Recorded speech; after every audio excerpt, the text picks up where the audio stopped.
Kita ingin petani nelayan kita kembali bangga menjadi tulang punggung bangsa.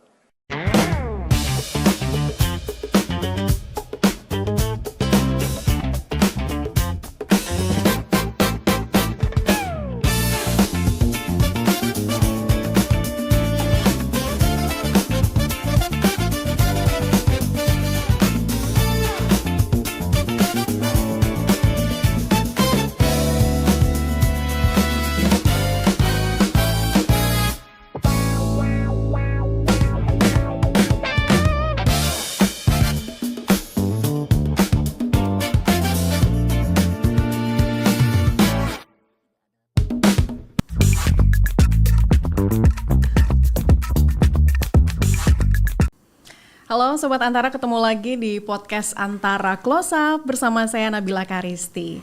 Sobat Antara, mungkin banyak yang mengira ya kalau Jakarta ini kurang yang namanya lahan begitu ya untuk bertani. Tapi berkat sosok yang akan kita kenalkan di podcast hari ini, lahan pertanian, kemudian bisnis pertanian ini bahkan tumbuh subur di Jakarta.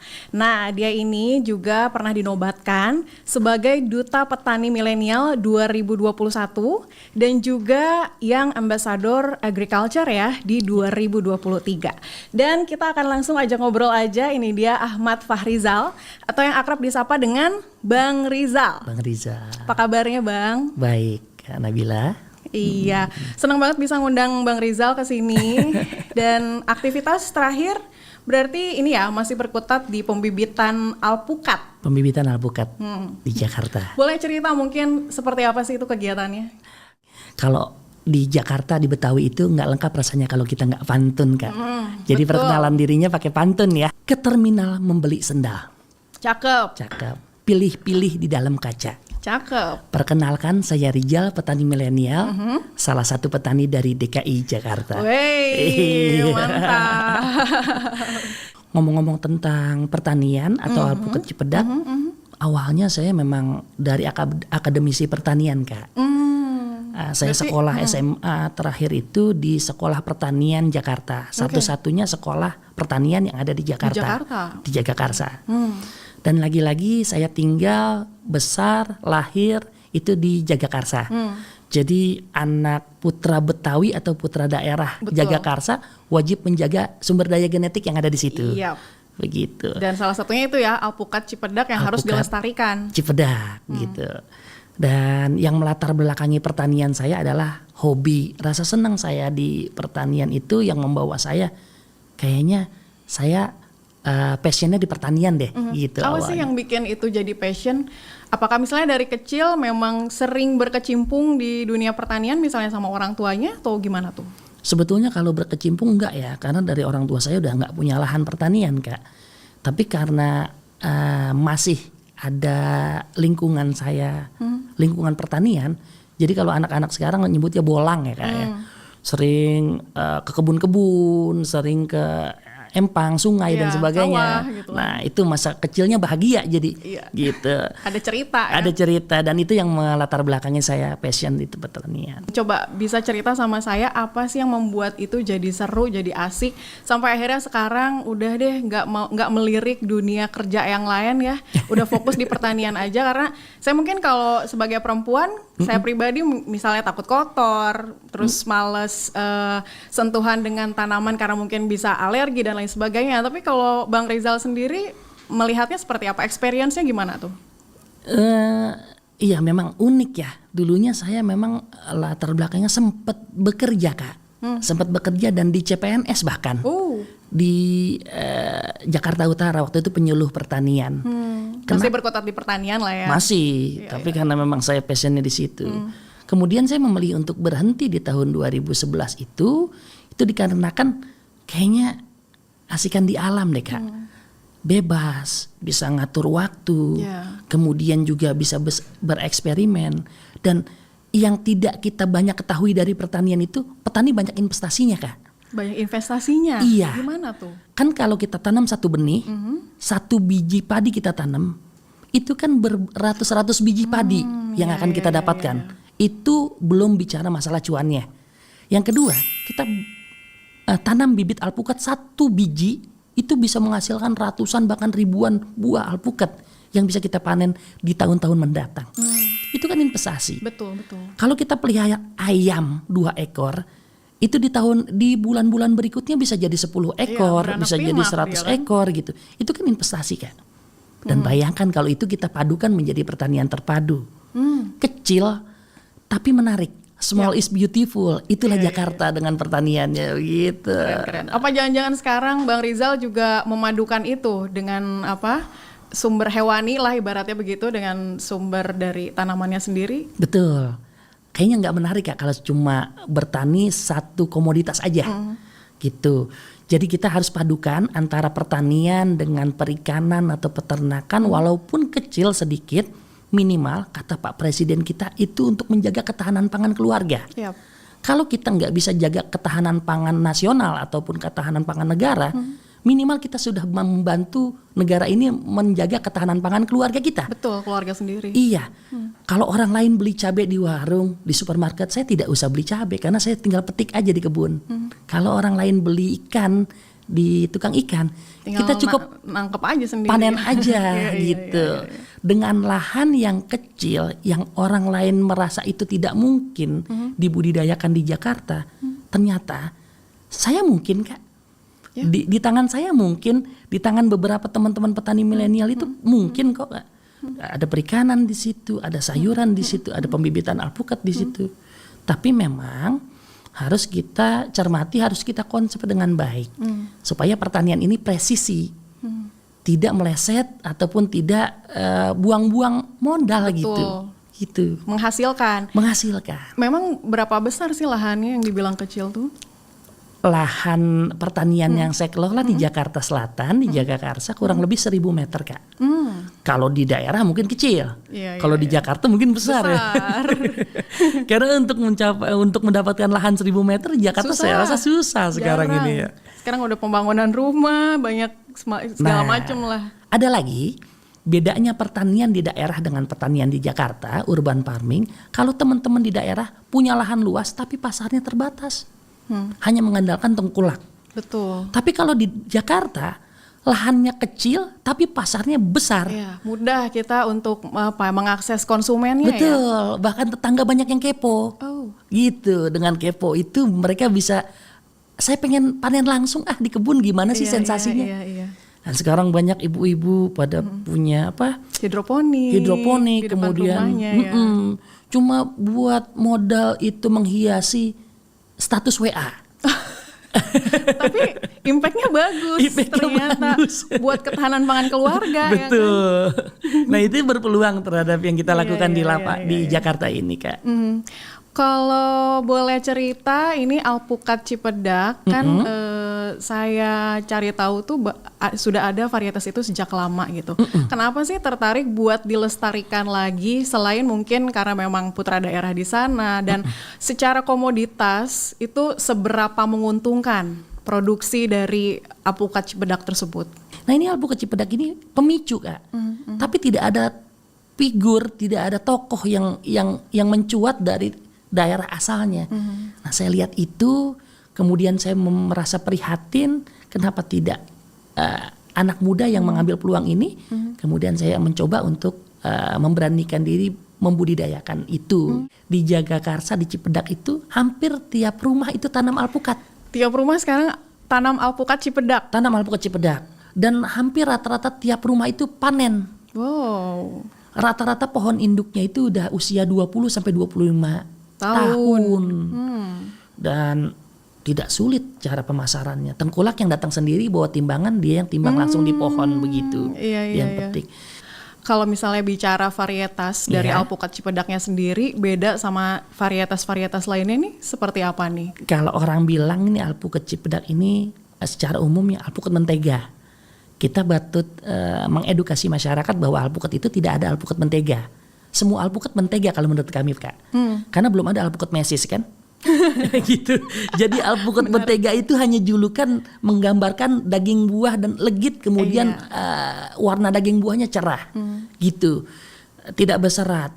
Nah ini salah satu alpukatnya. Dan peluang alpukat ini untuk ekspor itu tinggi Kak. Karena orang luar negeri itu sukanya yang ukuran sedang, tidak suka yang besar. Alpukat ini kita masuk di ukuran, di size. Iya. Kemudian alpukat ini belum ada banyak di pasaran. Dari 200.000 bibit yang sudah saya pasarkan sejak 2017 sampai saat ini, impactnya panen buahnya belum banyak di pasar induk. Gitu. Dan sekarang harga di supermarketnya aja sekitar 100.000, 75.000 sampai 100.000 per kilo. Per kilonya. Isinya 2. Iya. 2 atau 3 gitu. Iya. Bayangkan kalau kita bisa mengambil peluang ini aja, itu berarti kita bisa menghasilkan cuan. Betul. Itu dari alpukatnya.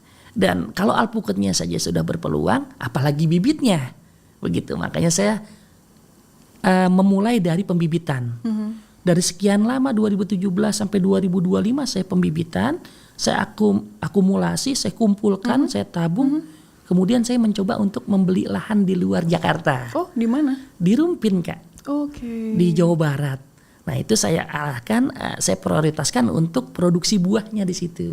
Dari pembibitan sampai panen itu kan sekitar 3 tahun ya. 3 tahun. Sekitar 3 tahunan. Itu kalau misalnya ketika dipanen buahnya itu seberapa masif sih, seberapa banyak biasanya yang dihasilkan dari satu pohon? Satu pohon itu bisa menghasilkan 100 sampai 200 kilo. 100 sampai 200 kilo ya. Berarti kurang lebih sekitar ya 2 kali lipat dari jumlah tersebut lah ya untuk jumlah butirnya ya. Kalau kita konversikan ke rupiah, 200 kilo, harga per kilonya 30.000, dapat 30.000 harganya. 6 juta satu pohon, Kak. Nah itu sangat menjanjikan, Kak. Iya. Jadi bandingannya kalau orang Jakarta tanam pohon alpukat 1 di depan rumah sama pelihara kontrakan itu sama. Nilainya, value-nya. Iya. Dan kita nggak perlu perawatan yang intensif seperti cabai, seperti benar, soal perawatan saya penasaran nih. seperti cabai, seperti durian gitu. Itu kan kalau tidak dirawat rasanya akan berubah. Tadinya manis jadi nggak manis gitu. Tapi kalau alpukat lebih resisten, lebih tahan dia. Jadi perawatannya nggak banyak, tapi produksinya konsisten, Kak. Dari tahun ke tahun rasanya seperti itu aja. Nah kemudian dia ada, kalau pohon lain itu ada istilahnya ngambek, tidak berbuah lagi. Alpukat enggak, dia terus panen. Iya. Nah maka dari itu semua orang jadi tertarik untuk membudidayakan alpukat. Gitu. Ada anak-anak mudanya juga nggak nih di Jagakarsa terutama? Awalnya anak muda hanya melihat sebelah mata, apa sih gitu budidaya ini. Ternyata makin kesiniin karena ada cuannya. Iya. Kemudian dia melihat figur, Iya. kemudian juga melihat wah ini peluang kedepannya gede. Nah sekarang udah mulai banyak nih, Kak. Udah mulai banyak. Udah mulai banyak anak-anak muda. Ada kelompok tani hutan, kumbang, kemudian juga ada gang hijau, kemudian juga ada latar babe, lahan terbatas bawa berkah, itu komunitas-komunitas. Ada majelis sayur ternyata, Kak. Oh iya. Iya, di Jagakarsa unik. Iya, Jadi iya. dari alpukat itu banyak bermunculan anak-anak muda yang peduli terhadap pertanian di Jagakarsa. Gitu. Kurang lebih ada berapa banyak tuh anak mudanya dari kelompok-kelompok yang disebutkan tadi? Tadi kurang lebih Ratusan ada. Nggak ada, belum ada. Jadi sekitar 65-an. Itu dari berbagai komunitas itu. Dan saya tampil di situ sebagai edukasi untuk teman-teman membimbing gitu, Kak. Iya. Membimbing yang memang dasarnya basicnya bukan pertanian. Walaupun ada sekolah pertanian di situ. Terkadang akademisi memang tidak melanjutkan. Saya juga bingung juga perlu nih. praktek juga karena kan sebenarnya dan membutuhkan praktisi seperti dirimu, Bang Rizal. Selain alpukat, apalagi sebenarnya yang dikembangkan? Saya di lahan yang kurang lebih 1.000 meter di Jakarta itu sayang kalau cuma hanya membudidayakan alpukat. Memang alpukat usaha utamanya ya kayak karena memang penghasilannya dari situ, cuannya besarnya dari situ. Cuma saya melihat ada lahan-lahan kecil di pinggir, kemudian ada lahan-lahan di belakang saung gitu kan, di samping saung itu saya budidayakan cabai, kemudian saya budidayakan ikan lele. Yang saya pelihara tapi tidak di kolam, tidak di kolam tanah, kolam beton, bahkan di kolam terpal. Saya peliharanya di dalam galon. Di dalam galon. Kreatif sih. Iya. Tapi kenapa bisa terpikir untuk memelihara di dalam galon? Saya melihat satu effort yang luar biasa ini. Saya bukan di bukan awal ya, atau bukan baru, bukan pemicu ya. Saya melihat di media sosial sudah banyak itu Kak. Saya melihat lagi limbah galon ini banyak terbuang. Betul. Rasa ironi saya ini mau latar belakang kok kayaknya sayang gitu kalau dibuang, ini masih berharga gitu. Yang pertama, yang kedua, keluarga saya juga butuh yang namanya asupan protein Kak. Ya. Kalau saya hanya budidaya alpukat saja, misalnya alpukat saja, sayuran saja itu tidak tercukupi kebutuhan protein hewaninya belum nih iya gitu kan. Dan saya punya kebanggaan kalau hasil pelihara saya dimakan keluarga gitu, disukai keluarga. Akhirnya saya coba. Dan yang ketiga adalah mudah, tidak memerlukan lahan yang besar, kemudian banyak Daya tahan ikannya juga bagus. iya. Kenapa saya pilih lele? Daya tahan ikannya bagus, perawatannya mudah, kemudian bisa menjadi Sumber penghasilan baru? sumber penghasilan baru pasti. Tapi yang jelas ada hiburan lain di kebun gitu. Yang tadinya Biasanya main tanaman. cuma selang aja, cuma siram-siram, sekarang kita kasih makan ikan. Oh, ikannya gede gitu. Kalau tanaman itu kan pasif ya, tidak bergerak ya. Tapi kalau hewan itu kan aktif ya, Iya, benar, dinamis hidup gitu, dia. besar, tumbuh gitu. Itu seru Kak. Dan ternyata itu tidak main-main. Ketika saya usahakan, karena mungkin saya posting di media sosial, banyak yang ikut. Gitu, itu peluang baru, nah nanti cuan tuh. Iya, menarik. Tapi kalau bicara alpukat sendiri, tadi kita belum sempat membahas ini nih, benih yang sudah ditebar lah sampai ke seluruh Indonesia ada berapa banyak dari tahun berapa? 2000? 17. Dari 2017 sampai 2025, seramai apa sih orang-orang tertarik begitu dengan alpukat Cipedak ini? Di tahun 2017 saja, awalnya saya sudah 20.000 bibit. Sampai sekarang saya sudah akumulasikan sekitar 200.000 bibit yang sudah tersebar dari Aceh sampai Papua Kak. Bahkan di IKN sekalipun itu sudah berbuah Kak. Sudah berbuah di daerah Pasir, itu Kecamatan Pasir Penajam ya? Iya, Pasir Penajam itu sudah berbuah. Nah, kemudian yang terdekat ini adalah teman-teman di Manokwari, Papua Barat. Itu udah tanam sekitar 1 tahun yang lalu. Kalau gitu saya pengen tahu nih, cara untuk membudidayakan alpukat ini seperti apa? Mulai dari mungkin pembibitan sampai dengan pemeliharaan, kemudian proses panennya begitu ya, sampai Pemasaran didistribusikan, seperti apa tuh? Jadi pembibitan alpukat ini kita pakai cara kombinasi.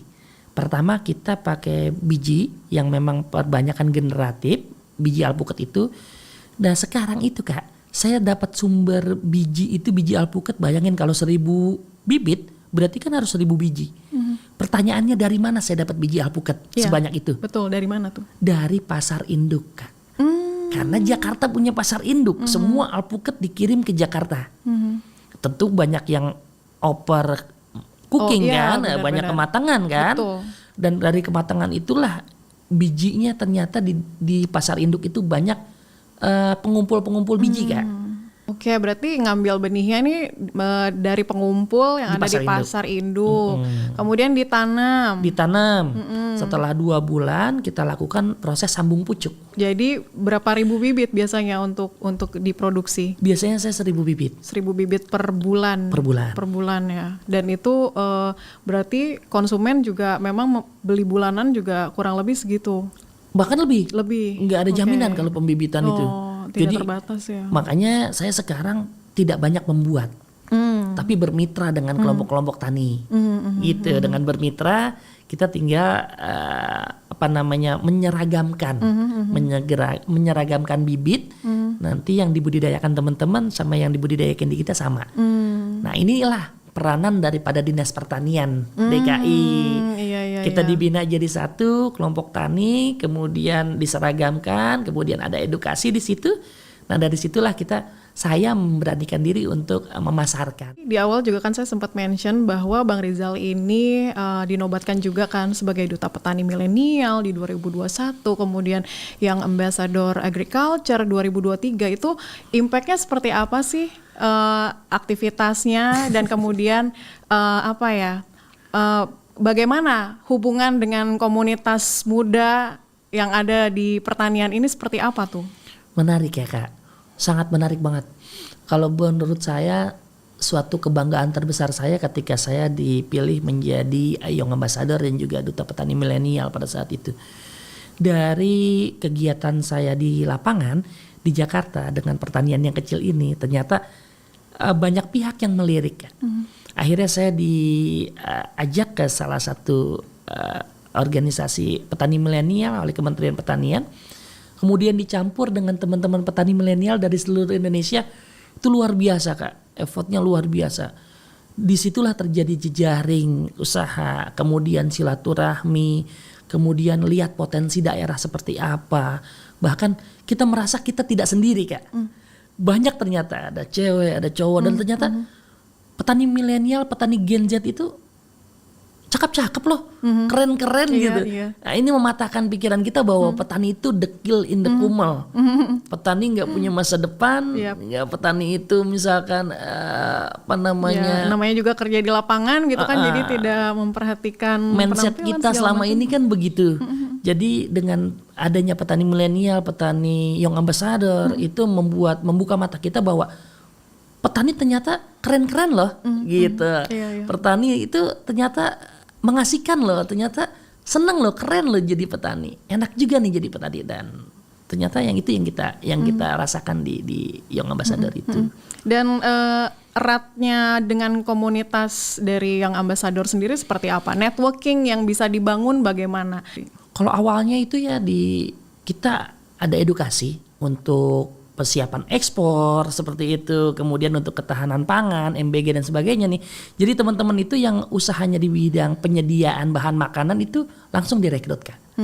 Kalau teman-teman yang berusahanya di bidang horti seperti saya di buah-buahan itu diadakan suatu pelatihan ekspor. Nah, itu kita juga jadi tambah pengetahuan begitu ya. Kemudian yang selanjutnya diketemukan dengan buyer-buyer seperti pameran-pameran. Kemudian pameran internasional seperti yang ada di Jakarta, itu kita selalu dilibatkan. Dari situ kemudian kita dilatih, Kak. Petani milenial, petani Young Ambassador dilatih untuk public speaking dan personal branding. Itu yang penting buat kita di era sekarang. Terutama buat pemasaran, kan itu ngaruh banget.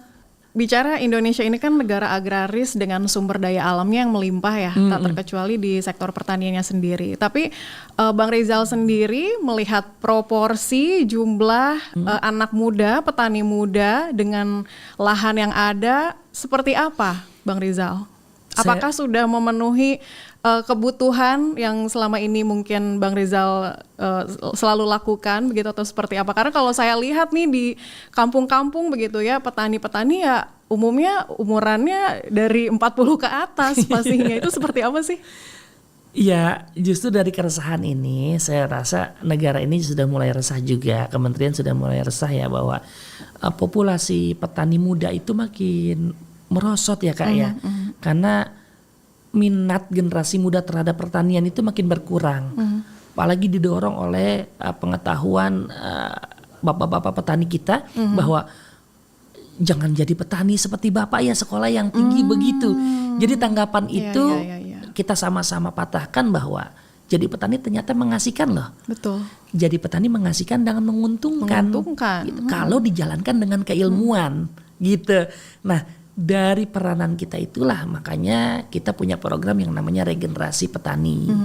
Kita masih butuh banyak lagi keterlibatan generasi muda dalam pertanian Indonesia. Karena pertanian itu masalah makan orang banyak itu nggak bisa sepelekan, Kak. Betul.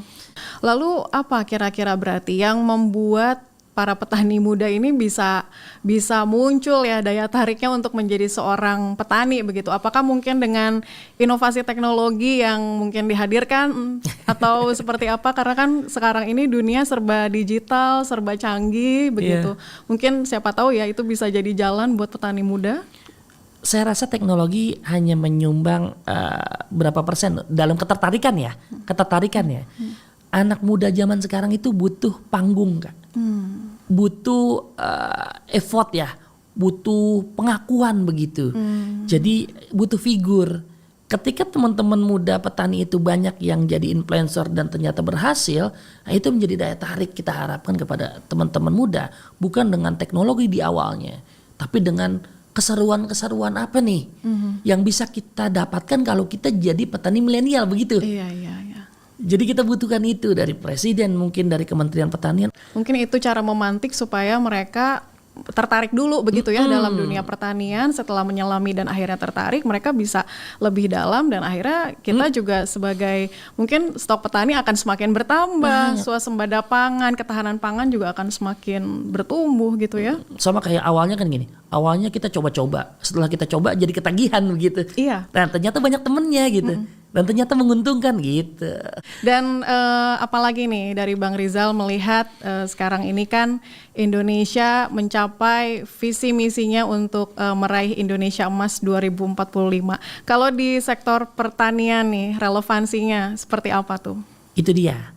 Makanya isu regenerasi pertanian itu memang harus kita percepat di sekarang ini Kak. Untuk mencapai Indonesia Emas di 2045 kita butuh anak-anak muda yang memproduksi sebagai petani.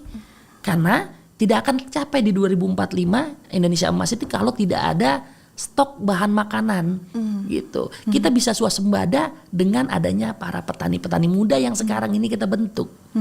Gitu. Di 25 tahun yang akan datang bisa tercapai itu gitu. Dan ya betul, harapannya demikian.